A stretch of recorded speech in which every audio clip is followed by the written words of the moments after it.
Hello, good morning guys. Kumusta ang ating mga buhay-buhay? Araw-araw. Ang ating araw-araw na mga buhay-buhay.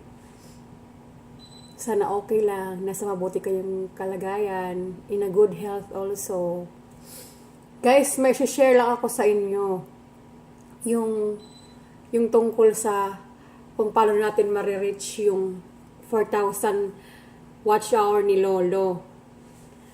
Ngayon, ito yung idea ko.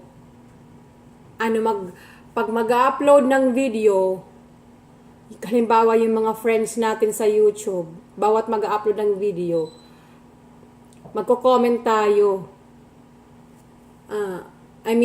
Halimbawa, ako, mag-upload ng video, bawat magko-comment, iisa-isahin kong i-visit yung mga channel nila. Tapos, i-check yung mga videos na upload nila.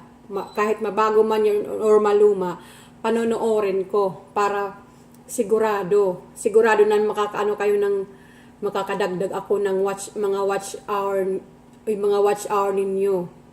Para sigurado makakatulong din ako sa inyo, matutulungan natin ng isa't isa. Pag mag-upload ako ng video, comment lang kayo, tapos i-visit ko isa-isa. Yun. Tapos, pag kayo naman mag-upload,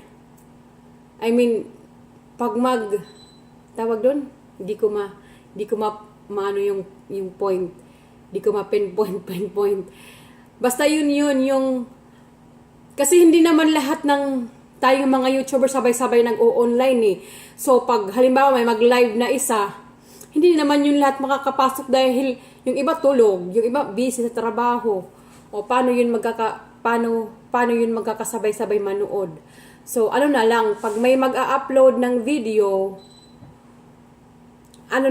magko-comment na lang, tapos, yung bawat comment, isa-isa na lang i-click mo yung bawat comment, tapos bisitahin mo rin yung channel nila, kasi may mga time kasi na, kagaya sa akin, pagigising ko sa umaga, hindi lahat ng nag-a-upload ng video ng mga friends ko sa YouTube, ina-click ko na napapanood ko.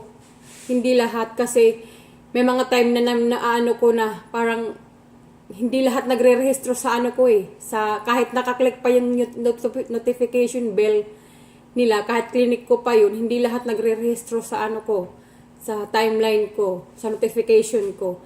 Kaya yun na lang,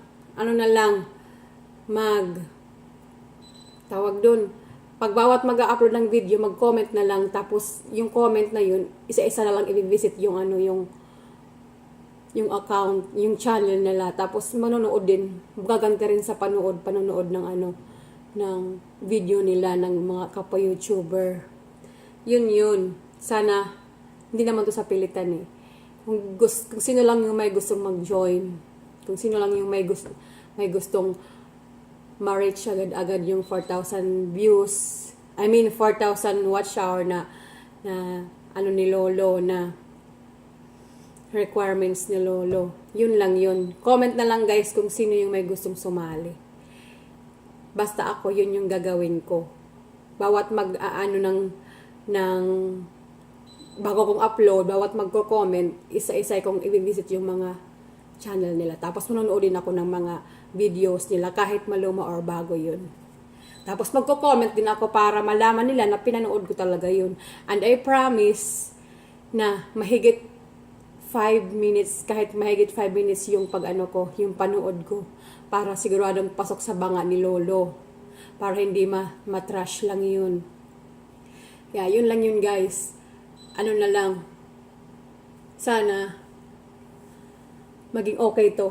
Maging okay yung sana madaming may mga mag-approve sa sa idea kong to. Pero hindi ako namimilit, hindi po to sa pilitan. Yun lang kung gusto niyo. Comment down below lang kung sino yung may gustong sumali. Para mabisita ko din lahat yung mga channel nila. Kasi hindi tayo sabay-sabay nag-online eh. Iba-iba yung oras, syempre.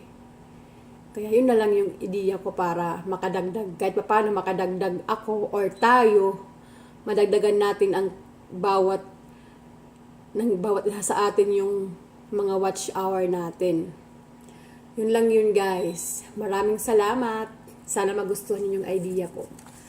Shout out nga pala guys doon kay Filipina Life in Utah, USA military wife. And then kay Rachel Tarvin. Maraming salamat mga besh sa panonood. Kung sino yung mag-comment sa video na to na i-upload ko, bibisit ko agad-agad yung channel nila at panonoorin ko. Okay guys, deal. Bye-bye.